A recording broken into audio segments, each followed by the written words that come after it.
그 깻잎이라는 재료가 굉장히 독특한 재료예요. 사실 제가 그 주말 농장을 몇 번 해보았습니다만 주말 농장. 이게 깻잎 진짜 잘 자라거든요. 아. 생존력이 장난이 아닌 애더라고요. 그래서 깻잎을 제가 키우면서 되게 많이 느꼈던 것 중에 하나가 이게 향이 아주 독특하잖아요. 그러니까 토끼가 와서 잘 안 먹어요. 이렇게 말씀을 드리는 이유는 우리가 뭔가 깻잎도 향이 굉장히 세고 예를 들면 고수도 향이 굉장히 세잖아요. 근데 두 개가 다 녹색으로 향이 센 이파리들인데 그 향의 종류가 다르잖아요. 근데 깻잎이라는 재료는 사실 우리나라만 먹어요. 중국에서도 안 먹고. 근데 어떻게 보면 우리나라는 고수라는 재료를 즐기기 시작한 지 얼마 안 됐잖아요. 그래서 전통적으로 이 깻잎은 한국에 굉장히 특화된 재료이고 그걸 역으로 생각하면 굉장히 생소한 향이 나는 이파리인 거예요. 그래서 우리나라에서는 고기 드실 때도 많이 드시고 깻잎지 같은 것도 담그시고 깻잎으로 가볍게 밑반찬도 하시기도 하고 또 어디다가 향을 좀 더하고 싶을 때 깻잎을 채 썰어서 넣기도 하는 등 다양한 용도를 깻잎이 갖고 있죠. 그래서 우리나라에 어찌 보면 초록색 채소 중에서는 아주 고유의 재료가 아닐까 생각합니다. 네, 깻잎이 작고 가볍지 않습니까? 그래서 그 효능이라는 걸 느끼려면 아주 많이 먹어야 된다는 문제가 있긴 한데요. 고기 드실 때 쌈 싸 드시는 정도로는 한 대여섯 장, 10장 이렇게 드실 텐데 사실 그 효능이라는 것이 참 뭐라 말할 수 없는 미비할 수 있어요. 왜냐하면 모든 것은 양에 따라 비례를 하는 것이기 때문에. 네, 그러나 어쨌든 깻잎 자체는 파워풀한데 우리가 멸치 칼슘의 왕이다 그런 말 하잖아요. 근데 깻잎에도 칼슘 많아요. 신기하시죠? 그래서 깻잎도 칼슘이 굉장히 많은 식재료 중에 하나이고요. 또 독특한 향미를 가지고 있는 재료이다 보니까 깻잎을 먹음으로써 어떻게 보면 내가 약간 입맛이 돋구어지기도 하고 다른 음식을 더 다양하게 섭취해보고자 하는 욕구가 생기기도 해요. 그래서 그런 것들이 향이 또렷한 식재료가 주는 이점이기도 하죠. 그래서 입맛이 없을 때 나에게 내가 좋아하는 향을 주는 재료를 곁들임으로써 내가 다른 음식을 좀 더 적극적으로 섭취할 수 있게끔 하는 그런 통로가 되기도 하죠. 어떻게 보면 이게 양배추 환도 있고 우리가 채소 가지고 만든 다양한 환 종류들이 있잖아요. 근데 이게 맞으시는 분도 있고 그게 오히려 좀 무리가 되시는 분도 있을 수 있어요. 그래서 제가 아주 그냥 재미난 예시를 들어드리면 옆집에 사시는 어떤 분이 다이어트를 할 거라고 무슨 뭐를 먹고 살을 뺐어요. 나도 따라 해야지. 똑같이 따라 해도 나 살 안 빠질 수 있거든요. 근데 우리가 각자 가지고 있는 몸의 컨디션이나 대사되는 정도들이 아주 차이가 많이 나기 때문에 누군가 깻잎 환을 먹고 엄청 효과를 보셨어도 내가 그걸 똑같이 먹고 효과가 없을 수도 있고 역으로 나에게는 무리가 될 수도 있어요. 그래서 사실 자연 상태를 그대로 드시면 제일 좋습니다. 깻잎은 작지만 어떻게 보면 강한 향을 가지고 있는 재료이다 보니까 아까 잠깐 언급드린 것처럼 내 식사를 좀 즐겁게 해줄 수 있는 기본 재료라는 생각이 들어요. 그럼 밥맛 없을 때 우리 어렸을 때도 생각해보면 엄마가 생깻잎 이렇게 해서 간장에 살짝 담아가지고 주는 그 깻잎 반찬이 나를 또 입맛이 돌게 하기도 하고 했었잖아요. 내 식욕을 돋워주는 효과가 있을 수 있고요. 그리고 깻잎 자체가 칼슘 함량이 높은 재료이기 때문에 어떻게 보면 우리가 일반적으로 칼슘 함량이 높은 재료들에서 얻을 수 있는 뼈 건강이랑도 연결해서 생각해 볼 수도 있죠. 모든 나물류의 채소가 다 마찬가지인데요. 생 상태로 먹는 것보다 사실 살짝 데쳐서 먹게 되면 훨씬 많은 양을 먹을 수 있어요. 예전에 엄마가 시금치 나물 하던 거 생각해 보면요. 시금치가 이만큼 있어요, 부엌에. 그 엄마가 물을 끓여서 그거를 들통에 살짝 데치면 그 시금치 이만큼 부피였던 생시금치가 요만한 양으로 줄어들잖아요. 그건 어떻게 보면은 나한테 생시금치를 이만큼 먹으라면 못 먹는데 시금치 나물 요만큼 먹으라면 먹을 수 있거든요. 그래서 채소를 가장 많이 섭취할 수 있는 방법이 사실은 데친 나물, 우리가 전통적으로 숙채라고 부르는 조리법에 해당하는데요. 깻잎도요. 깻잎 순 같은 것을 많이 사셔서 살짝 데쳐서 나물로 해 드셔도 아주 좋고요. 또 당연히 생으로 쌈 싸 드셔도 맛있지만 그 데친 깻잎을 이용해서 달걀찜에 넣으신다거나 달걀 마리를 만들어서 드신다거나 하는 등의 단백질과 같이 섭취하실 수 있는 방법을 또 선택해 보셔도 좋겠고요. 깻잎이 예쁘게 생겼잖아요. 그래서 깻잎 전도 요즘은 많이들 드시는 것 같은데 뭐 두부 같은 거 잘 으깨서 살짝 저염으로 양념하시고 깻잎 사이에 넣어서 앞뒤 이렇게 붙여서 달걀물 해서 잘 부쳐내시면 또 맛있는 향긋한 깻잎 전을 드실 수도 있죠. 깻잎을 그 주재료로 쓰시는 것도 방법인데 제가 추천드리고 싶은 것 중에 하나는 제가 이 메뉴를 한번 추천드려 볼까 봐요. 청포묵 깻잎 김무침. 우리 왜 한식당 같은 데 가면 이렇게 탕평채, 미니 탕평채처럼 청포묵 나오고 거기에다 뭐 달걀 지단이나 당근 채 썬 것 그런 거 같이 잘 볶아낸 것들이 이렇게 버무려서 나오는 요리들이 나오잖아요. 그것과 비슷한 느낌의 요리예요. 그래서 청포묵 잘 데쳐서 준비하시고 또 깻잎도 썰어서 준비하시고 김도 그렇게 준비하시면 아주 저염의 양념으로 김의 맛, 향긋함이 있잖아요. 그리고 김도 감칠맛이 아주 좋거든요.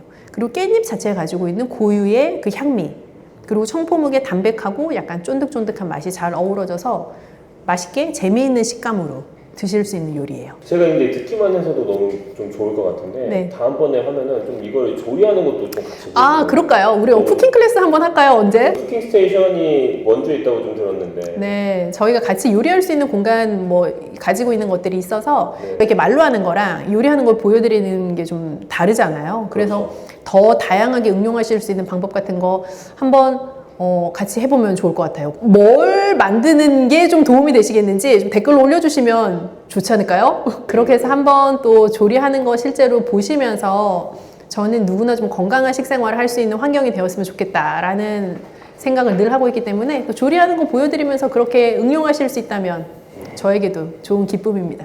뭐 깻잎 자체는 아주 독특한 향미를 가진 채소이기 때문에 호불호가 있을 수 있어요. 그런데 지금 우리나라에서 굉장히 각광받는 전통 재료라는 생각이 들어요. 그래서 그 재료들의 어떤 향미를 바탕으로 해서 나에게 좀 식욕을 돋울 수 있는 방법들도 한번 고민해 보시고 또 깻잎 드실 때 어떻게 하면 더 맛있게 드실 수 있는지 또 더 영양적으로 우수하게 드실 수 있는지 단백질 재료 같은 거 잘 곁들여서 드실 수 있는 방법들도 드렸으니까 또 영상 돌려보시면서 응용하실 수 있는 방법 찾아보셔도 좋을 것 같아요.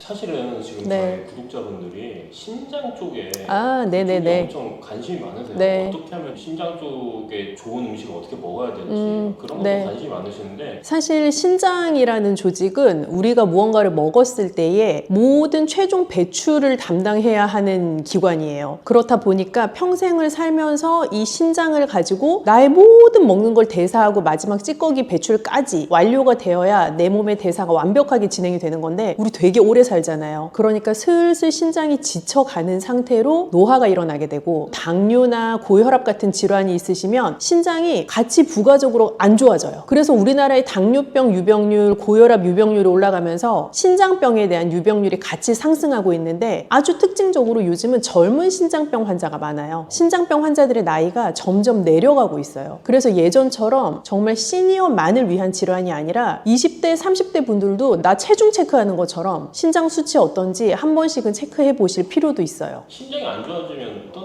일이 발생하시겠어요?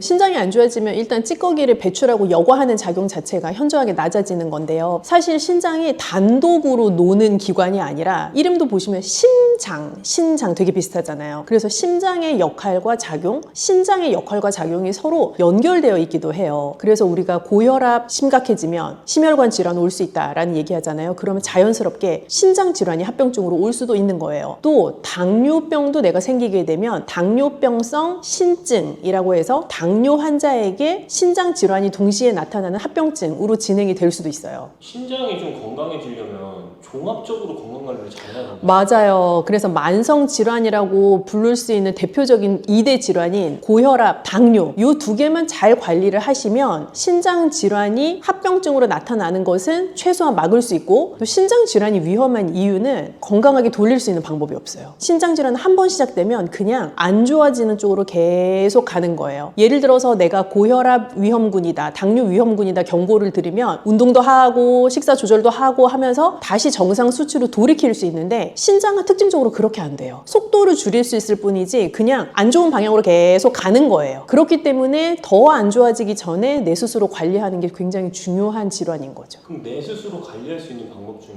어떤 종류가 있는지 설명해 줄 수 있을까요? 사실은 거의 유일하고도 아주 중요한 게 식사 관리인데요. 먹는 것을 관리하는 것은 아주 중요해요. 그래서 특히 뭐가 중요하냐면 소금 섭취. 그러니까 고혈압 환자랑 같아요. 나 저염식 먹는 거, 그리고 평생 지속할 수 있는 저염식 하는 거 굉장히 중요하고요. 두 번째는 단백질. 요즘 보통 머슬업 할 거야 그 단백질 엄청 많이 드시고 50대, 60대 되신 분들도 단백질 챙겨 먹어야 근 감소증 안 온다 하면서 많이 챙겨 드시잖아요. 그런데 신장이 안 좋아지기 시작하면 단백질이라는 영양소는 굉장히 신장에 무리가 가는 영양소가 돼요. 그래서 적정량만큼의 단백질을 챙겨 드시는 게 굉장히 중요하고, 또 다음 세 번째는 인과 칼륨이라고 하는 우리 몸에서 정상적인 대사에 꼭 필요한 미량 영양소이지만 신장에는 무리가 될 수 있는 미량 영양소, 그걸 잘 적정한 양만큼 섭취하는 게 중요해요. 근데 신장병 환자들에게 제가 적정량이라는 단어를 쓰는 게 참 죄송한데 대체 적정량이 뭐냐라고 많이 물어보시거든요. 단백질의 적정량은 쉽게 탁구공 크기 생각하시면 될 것 같아요. 탁구공을 생각하시면 딱 그냥 그 정도 양만큼 내가 한 번 먹을 때 먹는다라고 생각하시면 대부분 한국인 성인한테서는 적정한 양에 해당할 수 있어요. 칼륨이나 이런 걸 조심해야 네. 된다고 말씀하셨는데 네네. 어느 정도까지 조심해야 되는지 솔루션이 혹시 있으신가요? 네. 그 신장병 환자분들의 문의가 워낙 많아서 사실 저희가 되게 사명감을 가지고 쓴 책이 바로 이것입니다.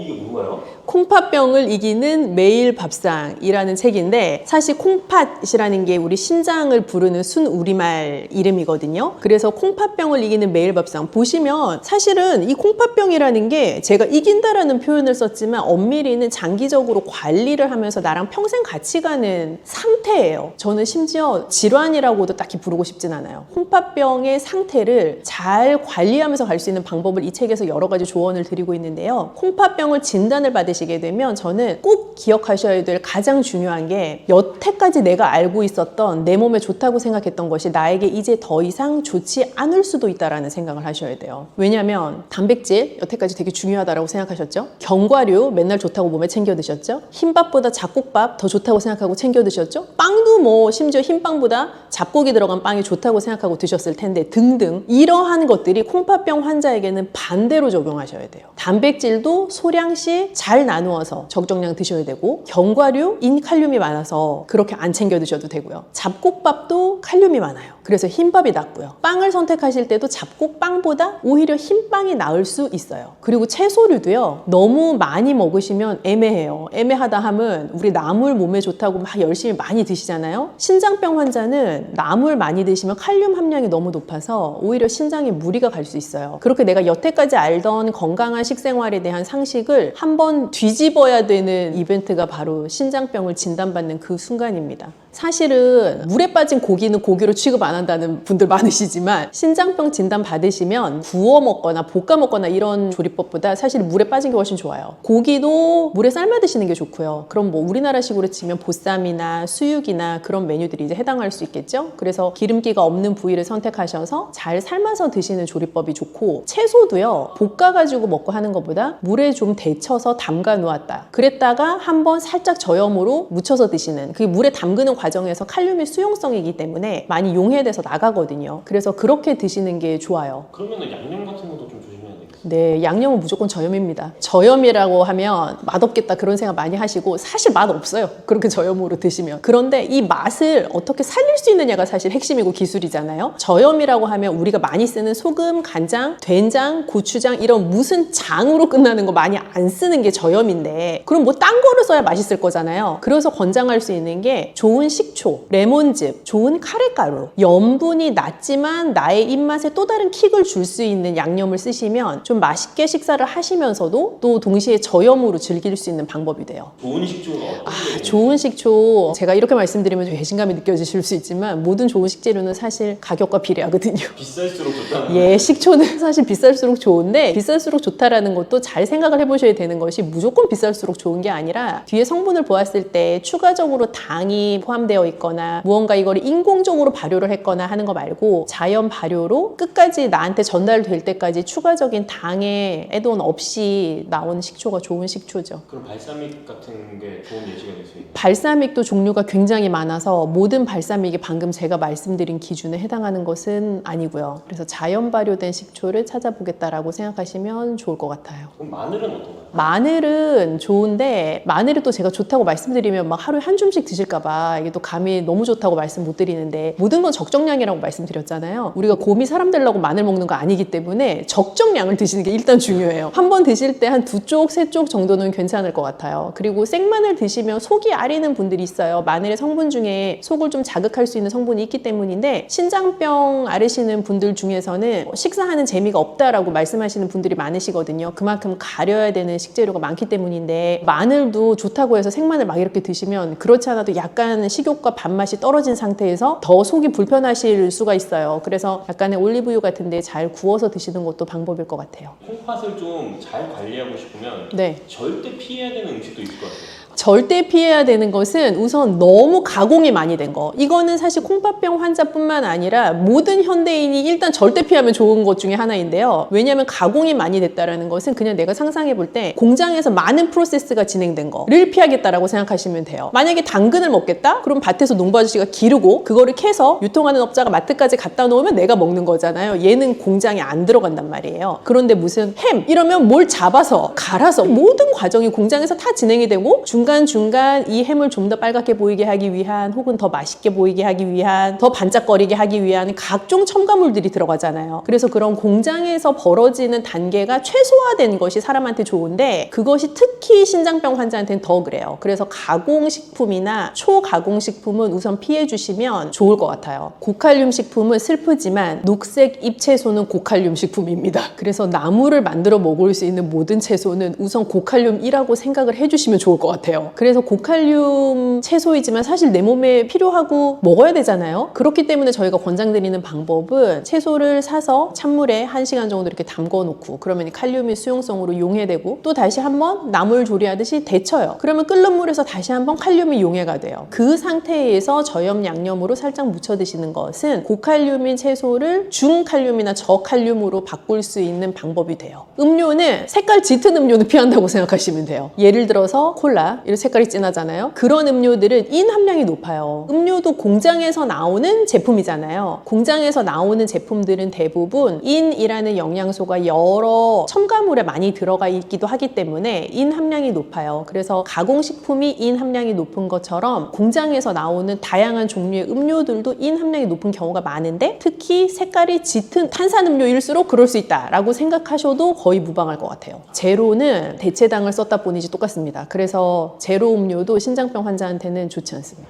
하루 식단을 챙기는 게 너무 쉽지 않아요. 왜냐하면 하루에 3끼나 먹어야 되는데 하루 3끼를 매번 똑같은 걸 먹을 수도 없고 너무 지겹단 말이죠. 그래서 사실 이 책에 보시면 하루 식단을 꾸릴 수 있는 아주 쉽고 간단한 방법이 많이 제한이 되어 있고 게다가 저는 또 이 음식은 예뻐야 된다고 생각하기 때문에 아주 예쁘게 먹을 수 있는 많은 방법들도 나와 있어요. 신장에 좀 고민이 많으신 구독자분들을 위해서 한마디. 네, 사실 신장병에 걸리면 인생 살면서 되게 중요한 재미가 먹는 재미인데 그 먹는 재미를 많이 포기하셔야 된다라는 슬픈 감정을 느끼실 수도 있어요. 그런데 어찌되었건 신장병이 있다라는 것을 알게 되셨다는 건 그만큼 관리할 수 있는 기회가 나에게 주어졌다라는 것이기도 해서 지금부터라도 내가 지금 상태에서 가장 재미있게 즐겁게 맛있게 먹을 수 있는 음식들을 찾아 나가시면 좋을 것 같아요. 그래서 먹는 즐거움도 너무 많이 포기하지 마시고 또 내 상태에 대한 관리도 너무 부정적으로 생각하지 마시고 그 두 개를 잘 밸런스를 이루어 가실 수 있었으면 좋겠는데 그런 방법들을 제가 다른 영상 통해서도 다양하게 한번 제안을 드려볼게요.